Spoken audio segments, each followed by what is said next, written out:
ayun nga mga ka-OFW. So, flight na natin bukas. So, eto na yung mga dadalhin ko sa bagahe ko. Yan. Alam nyo ba kung ano yan? Mga paninda yan. So, marami kasing naghahanap niyan na mga customer ko.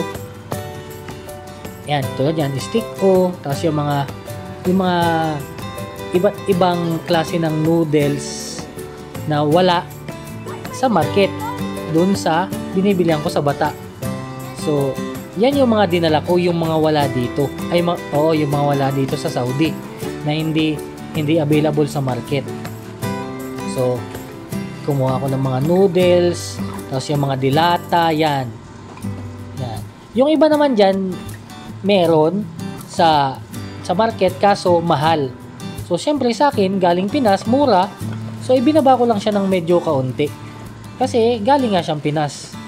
So, sayang naman kasi yung baggage allowance ko kung wala akong dadalhin. Kasi nga, ang laman din ng mga, mga bagahe ko is puro din pasalubong. So, wala akong ilalaman dyan pabalik, nagdala ko ng pang business ko. Tapos, kaya yan ang mga kinuha ko kasi in case na hindi naman maubos na bilhin ng customer, makakain ko. So, mayroon akong pang isang taong stocks kung sakaling hindi maubos. Kaso, ang problema, naubos yan. Isang buwan pa lang, ubos na yan.